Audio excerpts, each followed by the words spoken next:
AP జీవనాడి Polavaram project పూర్తయితే game changer గా మారుతుంది అని ముఖ్యమంత్రి చంద్రబాబు ప్రకటించారు.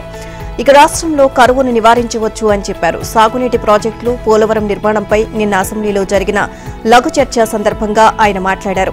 2027 జులై నాటికి పోలవరం పూర్తి చేస్తామని అన్నారు.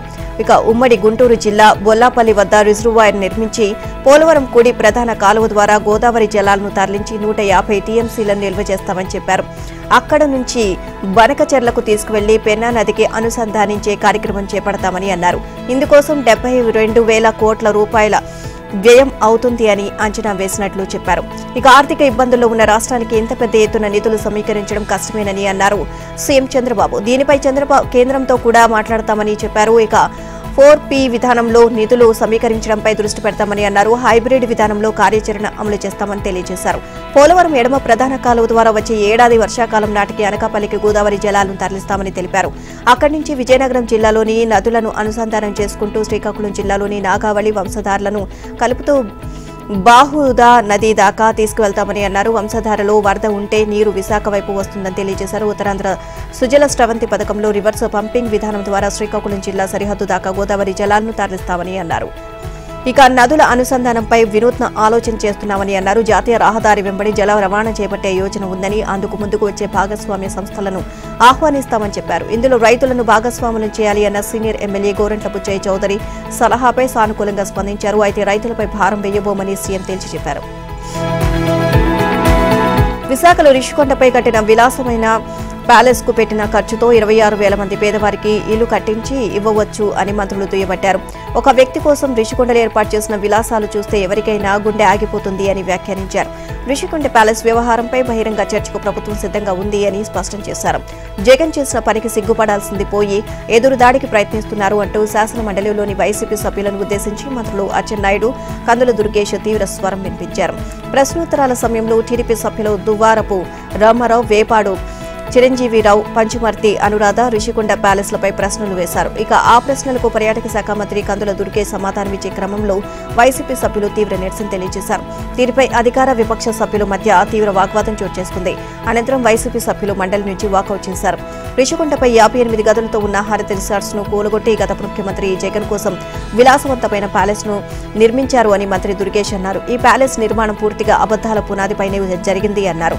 ఇక ఉన్నదానికంటే అద్భుతమైన రిసార్ట్ కడతామని చెప్పి దానికి భిన్నంగా భూమి వినియోగ మార్పిడి చేశారు.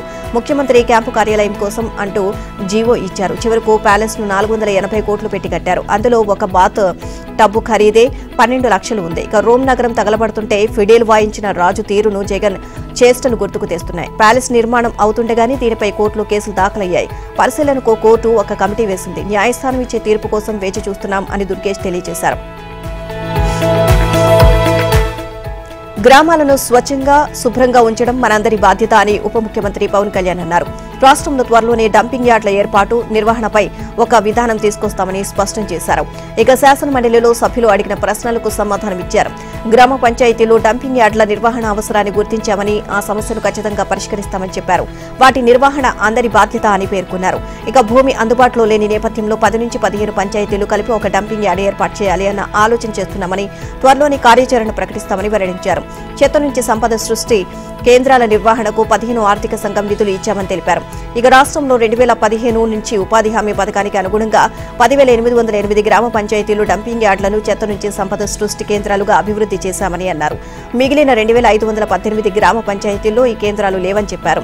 ఇక SWPCలు లేని పంచాయతీల్లో 2025-26లో నిర్మాణాలు చేపట్టనున్నట్లు తెలియజేశారు. ఇక ఇప్పటి వరకు ఉన్న వాటిల్లో 9,382 పనిచేస్తున్నాయని అన్నారు. వీటిలో పాక్షికంగా పనిచేస్తున్న 3,826 SWPCలను మార్చి 2025 నాటికి పూర్తిగా పనిచేసే స్థితికి అప్గ్రేడ్ చేస్తామని, పూర్తిగా పనిచేయని 1,426 SWPCలను పనిచేసే స్థితికి తీసుకొస్తామని వివరించారు. ఏపీ మార్క్ఫెడ్ భాగస్వామ్యంతో వర్మి కంపోస్ట్ విక్రయాన్ని ప్రోత్సహిస్తామని చెప్పారు. PR1 యాప్ ద్వారా SWPCల స్థితిని క్రమం తప్పకుండా పర్యవేక్షిస్తామని తెలిపారు. కాగా గ్రామ సచివాలయ భవనాల రంగులకు 2019-24 మధ్య వైసీపీ హయాంలో 101.81 కోట్లు ఖర్చయిందని పవన్ చెప్పారు. ఎన్నికల్లో ఓడిపోయిన తర్వాత చట్టాలు ప్రజాస్వామ్యం గురించి బోధనలు చేస్తున్న జగన్ తన జమానాలో మాత్రం వాటిని కాలరాశారు. చివరికి లాయర్ల సేవల్లోనూ కిడ్ఫ్రోకోను వాడిన ఘనత జగన్దే. ఇక కోర్టులోనూ తన మాట నెగ్గాలి అని అనుంగు న్యాయవాదులను తెచ్చిపెట్టుకున్నారు. ఇక వారికి రాజపోషణ అందించారు. తన మాటే శాసనం అన్నట్లు ఎవరి అనుమతి ఆమోదం అక్కర్లేదు అనుకుని ప్రజాధనాన్ని పణంగా పెట్టి వారికి భారీగా సమర్పించుకున్నారు. అయితే ఎంత చెల్లించారు, ఏ తరహా కానుకలు సమర్పించారు అనేది ఇప్పటిదాకా బయటికి తెలియలేదు. అయితే ఇటీవల ఓ న్యాయవాది కేసును పరిశీలించినప్పుడు ఆయన విషయంలో రాజపోషణ నిబంధనల ఉల్లంఘన ఏ స్థాయిలో సాగిందో బయటపడింది. ఇక ముఖ్యమంత్రి కావడానికి ముందే వైఎస్ జగన్మోహన్ రెడ్డిపై సిబిఐ, ఈడీ కేసులు ఉన్నాయి. ఆ కేసులను వాదిస్తున్న వారే జగన్ జమానాలో additional advocate general, advocate on record, public prosecutor గా నియమితులయ్యారు. వారు కోర్టులో ఓవైపు జగన్ కేసులు, మరోవైపు ప్రభుత్వంపై నమోదైన కోర్టు ధిక్కార ఇతర కేసులను వాదించారు. తమ కేసులు వాదించినందుకు జగన్ వారికి ఎంత మేరకు ఫీజులు చెల్లించారు, కానుకలు ఏమిచ్చారు అనేవి బయటకు తెలియలేదు. ఇక కానీ ప్రభుత్వంపై నమోదైన కోర్టు ధిక్కార కేసులపై హైకోర్టులో additional advocate general, advocate on record, ప్రభుత్వ ప్లీడర్ హోదాలో వాదనలు వినిపించినందుకు మాత్రం కళ్లు చెదిరే చెల్లింపులు చేశారు. ఇక అంతకు ముందు నుంచి అమల్లో ఉన్న నియమ నిబంధనలు, మార్గదర్శకాలను జగన్ తనదైన శైలిలో తొక్కిపెట్టి తాను ఏది చెబితే అదే రూలు, ఏది చేస్తే అదే న్యాయం అన్నట్లుగా వ్యవహరించారు. ముఖ్యమంత్రిగా తానొక్కడే నిర్ణయం తీసుకుంటే చాలు, ఆర్థిక ఇతర శాఖల ఆమోదం, న్యాయబద్దమైన పరిశీలనతో పని లేదు అన్నట్లుగా న్యాయవాదులకు ఫీజులు చెల్లించారు. నిజానికి ఒక పీపీ హైకోర్టులో ప్రభుత్వం తరపున కేసులో హాజరై వాదనలు వినిపించినా లేదా కనీసం కనిపించినా 5,000 చెల్లించాలి అన్నది నిబంధన. జగన్ దీన్ని తిరగరాశారు. విశాఖ శారదా పీఠానికి వైసీపీ ప్రభుత్వం భూముల కేటాయింపు అంశంపై నిన్న శాసనమండలిలో వాడివేడిగా చర్చ జరిగింది. అధికార ప్రతిపక్ష సభ్యుల మధ్య మాటల యుద్ధం నడిచింది. శాసనమండలి ప్రశ్నోత్తరాల సమయంలో శారదా పీఠానికి భూ కేటాయింపులు రద్దు అంశంపై టీడీపీ సభ్యులు అడిగిన ప్రశ్నలకు మంత్రులు బదులిచ్చారు. ప్రజల హితం కోసం కాకుండా గురుదక్షిణగా జగన్ ప్రభుత్వం విలువైన భూములను ఆ పీఠానికి కేటాయించింది అని మంత్రులు అనగాని సత్యప్రసాద్, అచ్చెన్నాయుడు మండిపడ్డారు. భూముల కేటాయింపుల్లో నిబంధనలను ఉల్లంఘించారని అన్నారు. ఇక విశాఖపట్నంలో 300 కోట్ల విలువైన భూమిని నిబంధనలు పాటించకుండా కేవలం 15 లక్షలకే శారదాపీఠానికి గత ప్రభుత్వం ఇచ్చింది అన్నారు మంత్రి అనగాని సత్యప్రసాద్. ఎకరా 101.5 కోట్ల విలువైన భూమిని కేవలం 1 లక్షకే కేటాయించింది అన్నారు. భూముల కేటాయింపులకు జీవీఎంసీ ఆమోదం తెలపలేదు అని, ఎన్ఓసీ తీసుకోలేదని వివరించారు. కూటమి ప్రభుత్వం వచ్చిన తర్వాత శారదాపీఠానికి అక్రమంగా ఇచ్చిన భూములు రద్దు చేశామని చెప్పారు. ఇక వేద పాఠశాల కోసం భూములు తీసుకుని వాణిజ్య అవసరాల కోసం అనుమతి కోరారు అని తెలిపారు. ఇక నిబంధనలు ఉల్లంఘించి గురువుకు ఇచ్చిన దాన్ని గురుదక్షిణే అంటారు అని చెప్పారు అన్నారు మంత్రి అచ్చెన్నాయుడు. శారదాపీఠానికి భూములు ఇచ్చింది తప్పేనని వైసీపీ సభ్యులు ఒప్పుకోవాలి అన్నారు. శారదాపీఠంలో అక్రమణపై కూడా విచారణ జరిపి చర్యలు తీసుకోవాలని TDP MLC Duvvarapu Ramarao demand చేశారు. గురుదక్షిణ అనే పదంపై మండలిలో ప్రతిపక్ష నేత బొత్స సత్యనారాయణ అభ్యంతరం వ్యక్తం చేశారు. ధార్మిక సంస్థలకు భూముల కేటాయింపు గత ప్రభుత్వాల నుంచి కొనసాగుతుంది అన్నారు. పీఠాధిపతులకు, మఠాధిపతులకు భూములు ఇవ్వడానికి నిబంధనలు ఉన్నాయి అన్నారు. ఇక నిబంధనలకు విరుద్ధంగా శారదాపీఠానికి భూముల కేటాయింపు ఉంటే రద్దు చేయవచ్చని, దీనిపై తమకు ఎలాంటి అభ్యంతరం లేదు అని చెప్పారు.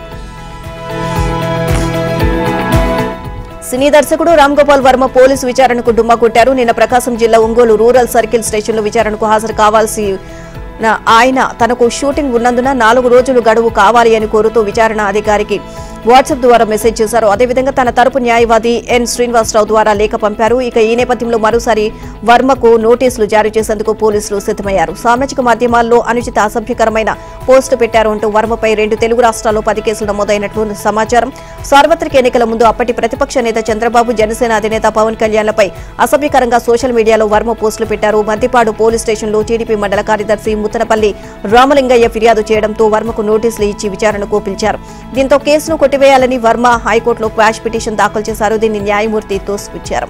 ఇక వర్మ నిన్న విచారణకు రావాల్సి ఉండగా ముందుగా నిర్ణయించుకున్న షెడ్యూల్ ప్రకారం సినిమా షూటింగ్లు ఉన్నాయని, 4 రోజులు గడువు కావాలి అని కోరుతూ విచారణ అధికారి ఎన్ శ్రీకాంత్ బాబుకు వాట్సాప్ సందేశం పంపించారు. నిన్న మరోసారి వర్మ హైకోర్టును ఆశ్రయించారు. ముందస్తు బెయిల్ మంజూరు చేయాలని కోరారు. ఇక మధ్యంతర ముందస్తు బెయిల్ మంజూరు చేయాలని అభ్యర్థించారు.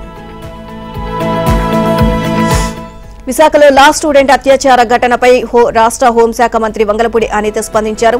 విశాఖ పోలీస్ కమిషనర్తో మాట్లాడిన మంత్రి ఘటనపై వివరాలు అడిగి తెలుసుకున్నారు. అత్యాచారానికి పాల్పడ్డ యువకులను కఠినంగా శిక్షించాలని పోలీసులు ఆదేశించారు. ఇలాంటి ఘటనలు పునరావృతం కాకుండా కఠిన చర్యలు తీసుకుంటాము అని సిపి మంత్రికి తెలియజేశారు. విశాఖలో ఇలాంటి ఘటనలు జరగకుండా దురదృష్టకరమని, ఇక బాధిత కుటుంబానికి ప్రభుత్వం అండగా ఉంటుంది అని మంత్రి అనిత తెలియజేశారు. విశాఖలో న్యాయ విద్య అభ్యసిస్తున్న ఆ యువతిపై 4 సహచర విద్యార్థులు సామూహిక అత్యాచారం చేశారు. ఓ పథకం ప్రకారం ప్రేమికుడితో పాటు మరో 3 స్నేహితులు ఆమెను బ్లాక్మెయిల్ చేసి ఈ దురాఘాతానికి పాల్పడ్డారు. బాధితురాలు ఆత్మహత్యాయత్నం చేయడంతో ఈ దారుణం చోటు చేసుకుంది. ఇక బాధితురాలి ఫిర్యాదు మేరకు నిందితులను అరెస్ట్ చేసి రిమాండ్కు తరలించినట్లు 2 టౌన్ సీఐ బి తిరుమలరావు తెలియజేశారు. బాధిత యువతికి వంశీ అనే యువకుడు ప్రేమ పేరుతో చేరువై పెళ్లి చేసుకుంటానని నమ్మించాడు. పెళ్లికి ఆమె ఒప్పుకోవడంతో ఆగస్టు 13న యువతికి ఫోన్ చేసి డాబా గార్డెన్స్ కు రావాలని కోరాడు. ఆమె వచ్చాక 2 టౌన్ పోలీస్ స్టేషన్ వెనుక ఉన్న పోలిపల్లి ఆనంద్ రూమ్ కు తీసుకువెళ్లాడు. వంశీ ఇచ్చిన సమాచారం మేరకు బొడ్డు జగదీష్ వారిద్దరూ ఏకాంతంగా ఉన్న దృశ్యాలను రహస్యంగా వీడియోలో చిత్రీకరించాడు. జగదీష్ ఆ వీడియోను వంశీకి షేర్ చేయగా వంశీ ఆ వీడియోను ఆనంద్ రాజేష్ కు షేర్ చేశారు. వారంతా ఆ వీడియోలను యువతికి చూపించి బెదిరించి పలుమార్లు సామూహికంగా అత్యాచారం చేశారు. ఇంకా తమతో గడపాలి అంటూ వేధిస్తుండటంతో బాధితురాలు 18న ఆత్మహత్యాయత్నానికి పాల్పడింది. యువతి ఫిర్యాదు మేరకు 2 టౌన్ పోలీసులు కేసు నమోదు చేసి నిందితులను అరెస్ట్ చేశారు. పార్ట్ టైం గా వంశీ, జగదీష్ లు స్విగ్గీ డెలివరీ బాయ్స్ గాను, ఆనంద్ ఒక కంపెనీలో క్యాషియర్ గా, రాజేష్ రాడ్ బెండింగ్ పనులు చేస్తున్నట్లు పోలీసులు తెలియజేశారు.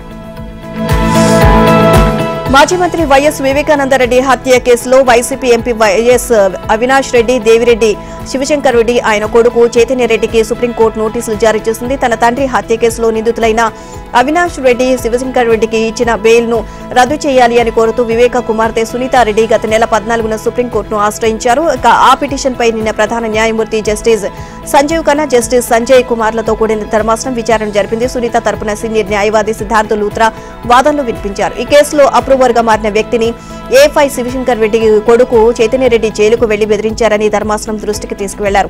ప్రైవేటు వైద్యుడిగా ఉన్న చైతన్యరెడ్డి జైలుకు వెళ్లి సాక్షులను ప్రభావితం చేయడానికి ప్రయత్నించారు అని తెలిపారు.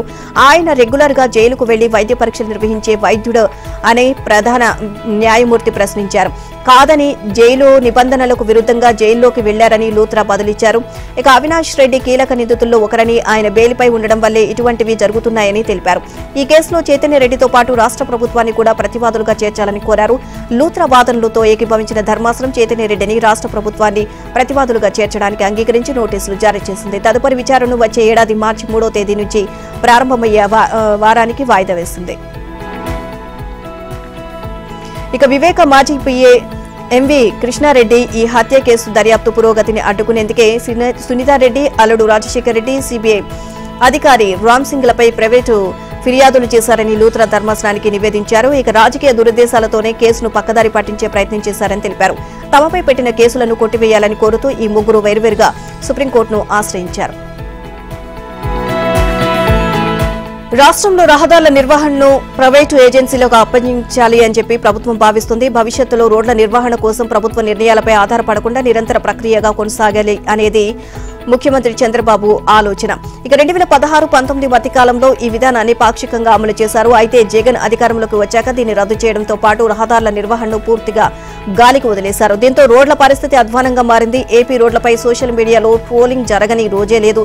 రోడ్ల ఫోటోలను మీమ్స్ గా వాడిన జగన్ సర్కార్ ఏమాత్రం స్పందించలేదు. ఇక అయితే కూటమి ప్రభుత్వం వచ్చాక దెబ్బతిన్న రహదారుల మరమ్మతులు, గుంతలు పూడ్చేందుకు 600 కోట్లపైనే నిధులు విడుదల చేసింది. ఇక రాష్ట్రానికి పెట్టుబడులు రావాలన్నా, పారిశ్రామికవేత్తలను ఆహ్వానించాలన్నా ఏపీలో రోడ్లు బాగోలేవు కదా అని ప్రశ్న దొరకకుండా ఎదురవ్వకుండా ముందు జాగ్రత్త చర్యలు తీసుకోవాలని సీఎం భావిస్తున్నారు. ఇక దీనిలో భాగంగా ప్రైవేటు నిర్వహణ కాంట్రాక్టును తిరిగి అమలు చేయాలని నిర్ణయించారు.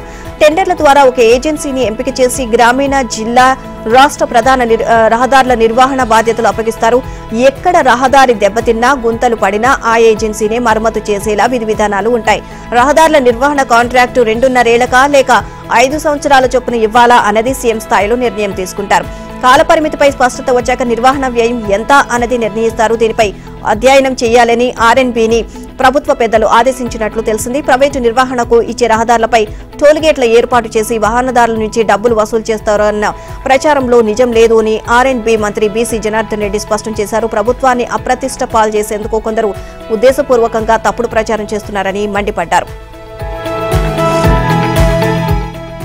అనకాపల్లి జిల్లా నక్కపల్లి మండలం బంగారయ్యపేట వద్ద Arcelor Mittal Nippon steels joint venture project ఏర్పాటు కానుంది. ఈ సంస్థ అతిపెద్ద మొత్తంలో 61,780 కోట్ల పెట్టుబడి పెట్టనుంది.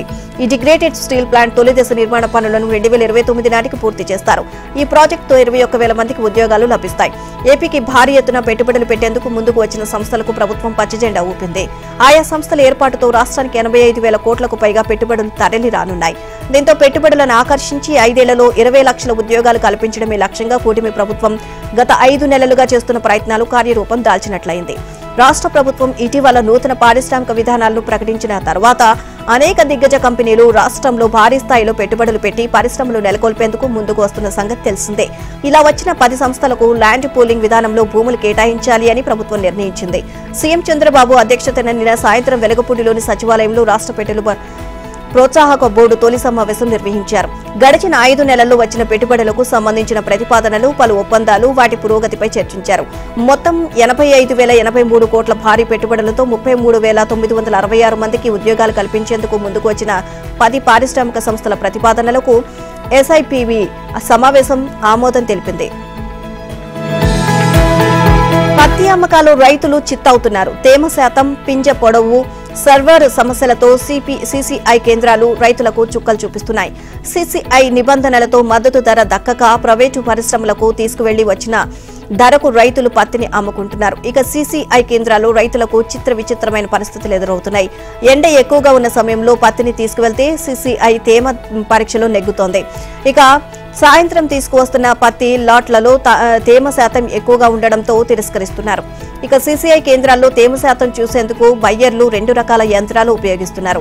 ఒక్కో దానిలో ఒక్కో విధంగా తేమ శాతం కనిపిస్తోంది. చిన్న ముళ్ళు ఉన్న యంత్రం 12% తేమ చూపిస్తే పెద్ద ముళ్ళు ఉన్న యంత్రంలో 15% కనిపిస్తోంది. జిన్నింగ్ మిల్లుల యజమానులు వినియోగిస్తున్న యంత్రాలకు, సీసీఐ బయ్యర్లు వినియోగిస్తున్న యంత్రాలకు తేడా ఉంటుంది. ప్లాస్టిక్ గోతాల్లో పత్తి తీసుకువస్తే సీసీఐ కేంద్రాల్లో కొనుగోలు చేయడం లేదు. దీంతో రైతులు విడిగానే పత్తిని లోడ్ చేసి తీసుకువస్తున్నారు. మినీ ఆటోల్లో పత్తిని ఎక్కువ మొత్తంలో తొక్కడం వల్ల లోపల వేడి పెరిగి తేమ శాతం పెరిగిపోతుంది అని రైతులు చెబుతున్నారు. ఒకే లాట్లోని పత్తిలో 5 రకాలుగా తేమ శాతం నమోదవుతోంది. ఇక పత్తికి కేంద్ర ప్రభుత్వం ప్రకటించిన మద్దతు ధర 7,521 రైతులకు దక్కడం లేదు. ఇక నిన్న కర్నూలు జిల్లా ఆదోని మార్కెట్కు 5,480 క్వింటాల పత్తి దిగుబడులు చేస్తే క్వింటా ధర కనిష్టంగా 4,211 రూపాయలు, గరిష్టంగా 7,014, మధ్యస్థంగా 6,869 ధర పలికింది. తేమ శాతం ఎక్కువగా ఉందని, పింజ పొడవు అని సాకులు చెప్పి అధికారులు ధర తగ్గించేస్తున్నారు అని రైతులు గగ్గోలు పెడుతున్నారు. రాష్ట్ర వ్యాప్తంగా ఈ ఖరీఫ్ సీజన్ కు సంబంధించి 418.75 కోట్ల విలువైన ధాన్యాన్ని ప్రభుత్వం రైతుల నుంచి మద్దతు ధరకు కొనుగోలు చేసింది అని పౌర సరఫరాల శాఖ మంత్రి నాదెండ్ల మనోహర్ తెలియజేశారు. తూర్పుగోదావరి, పశ్చిమ గోదావరి, ఏలూరు, కాకినాడ, కోనసీమ, కృష్ణా, ఎన్టీఆర్ జిల్లాల్లో మొత్తం 617 ధాన్యం కొనుగోలు కేంద్రాల ద్వారా 24,051 మంది రైతుల నుంచి 1,81,988 మెట్రిక్ టన్నుల ధాన్యాన్ని కొనుగోలు చేసినట్లు వివరించారు. ఇప్పటి వరకు 391.50 కోట్లు రైతులకు చెల్లించినట్లు తెలిపారు. రైతులు తమ ధాన్యాన్ని విక్రయించిన 24 నుంచి 48 గంటల్లోపే వారి బ్యాంకు ఖాతాల్లో నగదు జమ చేసినట్లు మంత్రి మనోహర్ నిన్న ప్రకటనలో వెల్లడించారు. ఇక రైతులు తమ ధాన్యాన్ని ఎప్పుడు ఎక్కడ అమ్ముకోవాలో వారి నిర్ణయించుకునేందుకు ప్రభుత్వం వాట్సాప్ చాట్ బోర్డును ప్రవేశపెట్టింది అన్నారు. రైతులకు గోనె సంచుల సరఫరా నుంచి ధాన్యం రవాణా వరకు విధానాలను సులభతరం చేశాము అన్నారు. ముఖ్యమంత్రి రేవంత్ రెడ్డి మాజీ ముఖ్యమంత్రి కేసీఆర్ పై మరోసారి తీవ్ర స్థాయిలో విరుచుకుపడ్డారు. కేసీఆర్ ను ఓడిస్తానని ఆనాడు చెప్పి మరీ ఓడించానని, పార్లమెంట్ ఎన్నికల్లో ఒక్క సీటు కూడా దక్కకుండా చేస్తానని చెప్పి మరీ గుండు సున్నా చెప్పించాను అని అన్నారు. కేసీఆర్ అనే మొక్కను తెలంగాణ గడ్డపై మళ్లీ మొలకెత్తనివ్వబోను అని ప్రకటించారు. కేసీఆర్ కాస్కో, మా కార్యకర్తల పౌరుషమా, నీ కుట్రలు కుతంత్రాలా తేల్చుకుందాం అని సవాల్ చేశారు. నిన్న హనుమకొండలోని ఆర్ట్స్ కాలేజీ మైదానంలో జరిగిన ప్రజాపాలన విజయోత్సవ సభలో సీఎం రేవంత్ రెడ్డి మాట్లాడారు. ఫామ్ హౌస్ లో మౌనంగా పడుకుంటే ఆయన సంగతి నాకు తెలియదనుకున్నాడో ఏమో. ఆయన ముందు తెలుసు, వెనక తెలుసు, ఆయన ఉపాయం తెలుసు, ఉబలాటం తెలుసు. అన్నిటికీ కుక్క కాటుకు చెప్పుదెబ్బ అనే మందు నా దగ్గర సిద్ధంగా ఉంది. తప్పకుండా ఆ మందును ఆయనకు పెడతా అని కేసీఆర్ ను ఉద్దేశించి రేవంత్ వ్యాఖ్యానించారు. ఇక 10 నెలల్లో ప్రజలు ఏదో కోల్పోయారని కేసీఆర్ అంటున్నారని, కానీ ఎవరూ ఏమీ కోల్పోలేదని రేవంత్ చెప్పారు. కేసీఆర్ ఇంట్లో మాత్రం 4 ఉద్యోగాలు కోల్పోయాయని ఎద్దేవి చేశారు. తండ్రి కొడుకుల నౌకరీ ఊడగొడితే తెలంగాణ యువతకు 50,000 ఉద్యోగాలు వచ్చాయని తెలియజేశారు. నేడు బాజాప్తా తెలంగాణ సమాజం 66 లక్షల ఎకరాల్లో 1,53 లక్షల మెట్రిక్ టన్నుల ధాన్యాన్ని పండిస్తోంది అని తెలియజేశారు. స్వాతంత్ర్యం వచ్చినప్పటి నుంచి ఉమ్మడి రాష్ట్రంలో ఏనాడు ఇంత పంట రాలేదు అని చెప్పారు. కనీస మద్దతు ధర కల్పించడమే కాకుండా సన్నవడ్లకు 500 రూపాయలు బోనస్ కూడా ఇచ్చి కొంటున్న రాష్ట్రం మనదేనని, దేశంలోనే రైతులను ఆదుకున్న ప్రభుత్వం తమదని అన్నారు. 23 లక్షల రైతు కుటుంబాలకు 18,000 కోట్ల రుణమాఫీ చేశామని చెప్పారు. ఇంకా కొంతమంది రైతులకు రుణమాఫీ కావాల్సి ఉందని, ఖాతాలో తప్పులు సరిచేసుకుంటే అందరికీ రుణమాఫీ చేసే బాధ్యత తనదని సీఎం హామీ ఇచ్చారు. మహారాష్ట్ర ఎన్నికల ప్రచారంలో మోదీ ఏంది గీది ఏంది అంటారా, మీ స్థాయి ఎంత, మీ బతికెంత అని సీఎం రేవంత్ రెడ్డిపై బీజేపీ ఎంపీ ఈటెల రాజేందర్ తీవ్ర స్థాయిలో మండిపడ్డారు. ఉట్టికి ఎగరలేనమ్మ ఆకాశానికి ఎగిరినట్లుగా రేవంత్ వైఖరి ఉందని, నోరు అదుపులో పెట్టుకుని మాట్లాడాలని హెచ్చరించారు. ఎన్ని హామీలు ఇచ్చారు, ఎన్ని అమలు చేశారు అనే అంశాల మీద అబిడ్స్ చౌరస్తాలోనైనా లేక సచివాలయంలోనైనా చర్చకు రావాలని రేవంత్ కు సవాల్ విసిరారు. ఇక హామీల అమలు ప్రజాక్షేత్రంలో నిరూపిస్తే శాశ్వతంగా రాజకీయాల నుంచి తప్పుకుంటారు అని స్పష్టం చేశారు. మహారాష్ట్ర వెళ్లి రేవంత్ హామీల అమలుపై వచ్చి పచ్చి అబద్దాలు చెప్పారు అని విమర్శించారు. మహిళా సంఘాలకు 10 లక్షల వడ్డీ లేని రుణం ఇస్తానని హామీ ఇచ్చిన మీరు దాన్ని నిలబెట్టుకున్నారా? పెళ్లి చేసుకున్న ఆడబిడ్డలకు తులం బంగారం ఇచ్చారా? బెల్ట్ షాపులు రద్దు చేస్తామని హామీ ఇచ్చారు, రద్దు చేశారా అని నిలదీశారు. 8 నెలలుగా లగచెర్లలో రైతులు ఆందోళన వ్యక్తం చేస్తుంటే రేవంత్ దాచిపెట్టే ప్రయత్నం చేశారని ఆరోపించారు. ఫార్మాసిటీ కోసం తమ భూములు ఇవ్వబోమని చెప్పిన రైతులపై పోలీసులు 3rd డిగ్రీ ప్రయోగించారని, వారి భూములను గుంజుకునే ప్రయత్నం చేస్తూ రేవంత్ శాడిస్ట్లా వ్యవహరిస్తున్నారని మండిపడ్డారు.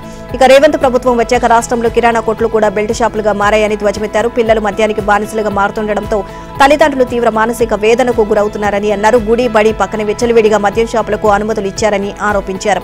ఇక మూసీకి ఇరువైపులా విలువైనటువంటి భూములను లాక్కొని మల్టీనేషనల్ కంపెనీలకు ఇచ్చి రియల్ ఎస్టేట్ వ్యాపారం చేశారు అని చూస్తున్నారని విమర్శించారు.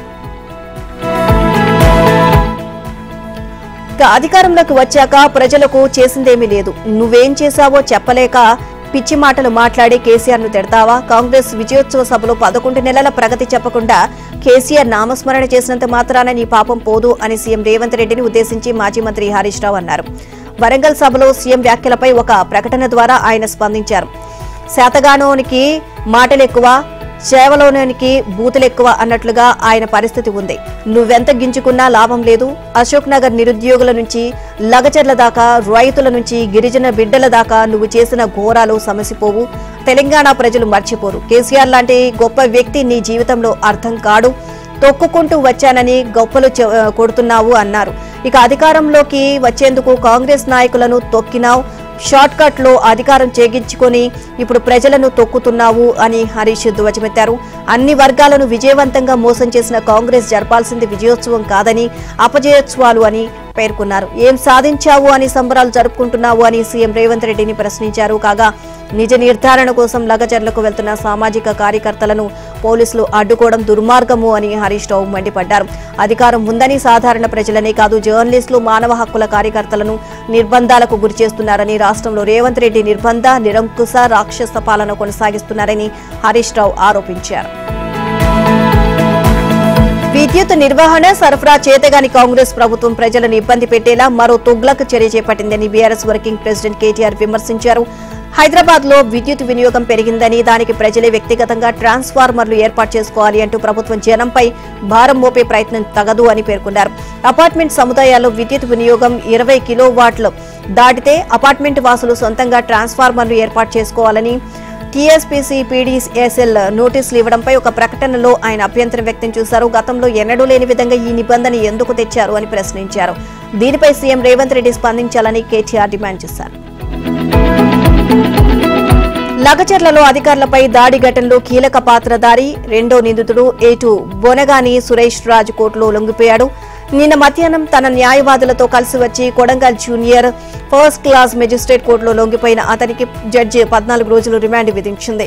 ఇక లగచర్లలో వికారాబాద్ జిల్లా కలెక్టర్ ప్రతీక్ జైన్, అదనపు కలెక్టర్ లింగ్యా నాయక్, కడా ప్రత్యేక అధికారి వెంకట్రెడ్డి, తహసీల్దార్ విజయ్ కుమార్, డీఎస్పీ శ్రీనివాస్ రెడ్డిపై రైతులు, గ్రామస్తులు దాడి చేయడం వెనుక సురేష్ రాజ్ కీలకంగా వ్యవహరించారు అన్న అభియోగం ఎదుర్కొంటున్న విషయం తెలిసిందే.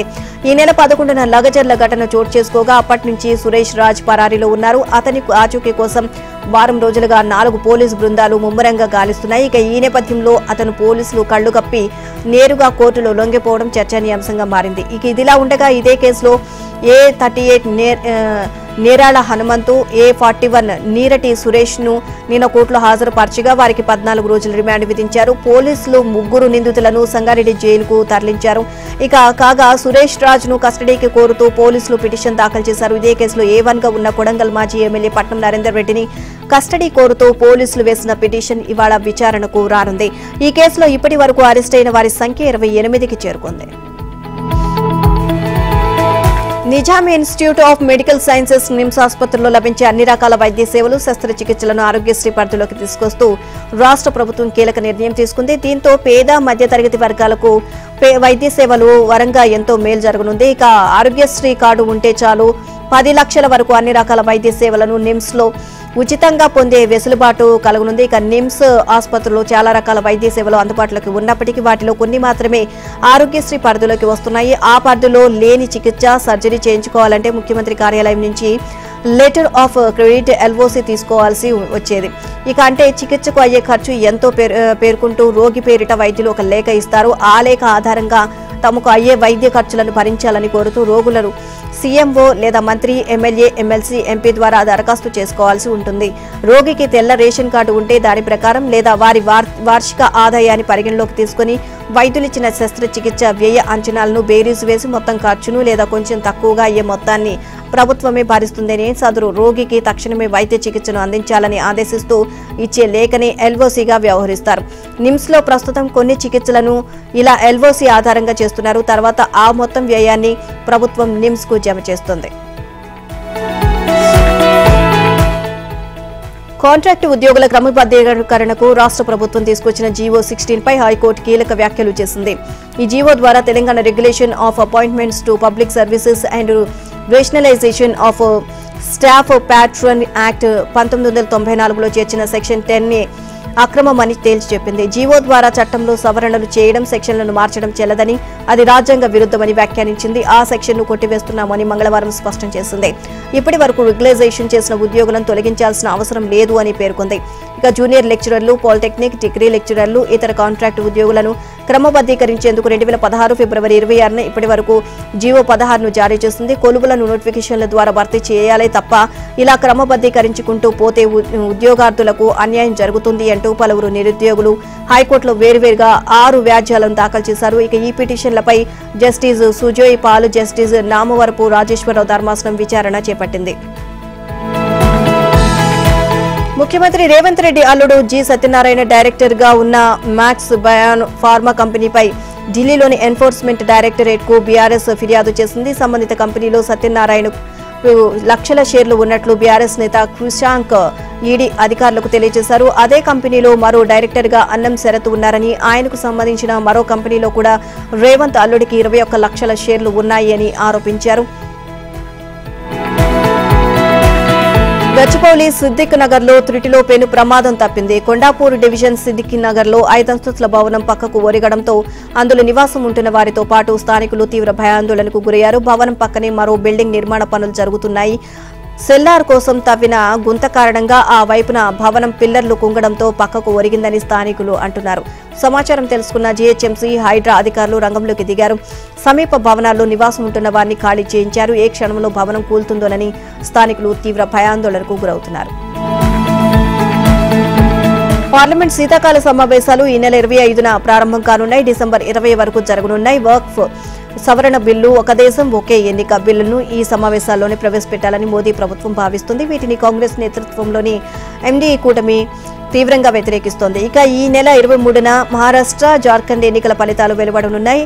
NDA, MD కూటమి ప్రతిష్టాత్మకంగా తలపడుతున్నాయి. మహారాష్ట్రలో NDA పక్షాల ఆధ్వర్యంలో మహాయుతి ప్రభుత్వం నడుస్తుండగా జార్ఖండ్లో JMM, కాంగ్రెస్ ప్రధాన పక్షాలుగా MD కూటమి అధికారంలో ఉంది. జార్ఖండ్లో ఎలాగైనా పాకా వేయాలని బీజేపీ భావిస్తుండగా మహారాష్ట్రలో తమ గెలుపు ఖాయమని కాంగ్రెస్, NCP, ఉద్ధవ్ సేన ధీమాతో ఉన్నాయి.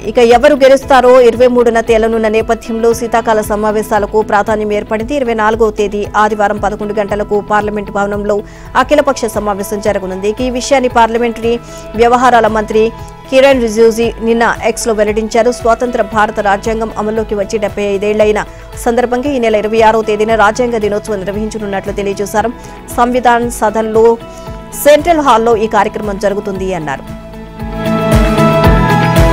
మహారాష్ట్ర అసెంబ్లీ ఎన్నికలకు సర్వం సిద్దమైంది. శాసనసభలోని మొత్తం 288 స్థానాలకు కాసేపట్లో పోలింగ్ జరగనుంది. ఉదయం 7 గంటల నుంచి సాయంత్రం 6 గంటల వరకు ఓటింగ్ జరుగుతుంది. ఇక నవంబర్ 23 శనివారం ఓట్ల లెక్కింపు నిర్వహించనున్నారు. ఇక ఈ ఎన్నికల్లో రాష్ట్ర వ్యాప్తంగా ఉన్న 9,70,25,119 మంది ఓటర్లు తమ ఓటు హక్కును వినియోగించుకున్నారు. వీరి కోసం 1,86,000 పోలింగ్ కేంద్రాలు ఎన్నికల సంఘం ఏర్పాటు చేసింది. ఇక శివసేన, ఉద్దవ్ ఠాక్రే వర్గం, ఎన్సీపీ, శరద్ పవార్ వర్గం, కాంగ్రెస్ పార్టీ కలిసి మహావికాస్ అఘాడీ పేరుతో ఈ ఎన్నికల్లో పోటీ చేస్తుంది. అలాగే శివసేన ఏక్నాథ్ షిండే, ఎన్సీపీ అజిత్ పవార్, బీజేపీ కలిసి మహాయుతి పేరుతో పోటీ చేస్తున్నారు. 149 నియోజకవర్గాల్లో బీజేపీ అభ్యర్థులు పోటీలో ఉండగా 101 స్థానాల్లో కాంగ్రెస్ అభ్యర్థులు పోటీలో ఉన్నారు. ఉద్దవ్ ఠాక్రే వర్గం 95, శరద్ పవార్ వర్గం 86, ఏక్నాథ్ షిండే 81, అజిత్ పవార్ 89 స్థానాల్లో తమ అభ్యర్థులను బరిలోకి దించారు. ఇది కాక బీఎస్పీ 237 స్థానాల్లో పోటీ చేస్తుండగా ఎంఐఎం 17 స్థానాల్లో పోటీ పడుతోంది. ఇక అన్ని పార్టీలు, స్వతంత్రులు, రెబల్స్ కలిపి మొత్తం 4,136 మంది అభ్యర్థులు పోటీలో ఉన్నారు. ఇక పోలింగ్ కోసం ఎన్నికల సంఘం భారీ భద్రతా ఏర్పాట్లు చేసింది. ఒక్క ముంబైలోనే 30,000 మందికి పైగా పోలీసులు ఎన్నికల విధులు నిర్వహిస్తున్నారు. కాగా జార్ఖండ్ అసెంబ్లీ ఎన్నికలకు సంబంధించి రెండవ తుది దశ ఎన్నికల పోలింగ్ నేడు జరగనుంది. 38 శాసనసభ స్థానాలకు ఇవాళ ఓటింగ్ నిర్వహించి నవంబర్ 23న ఓట్ల లెక్కింపు నిర్వహించనున్నారు.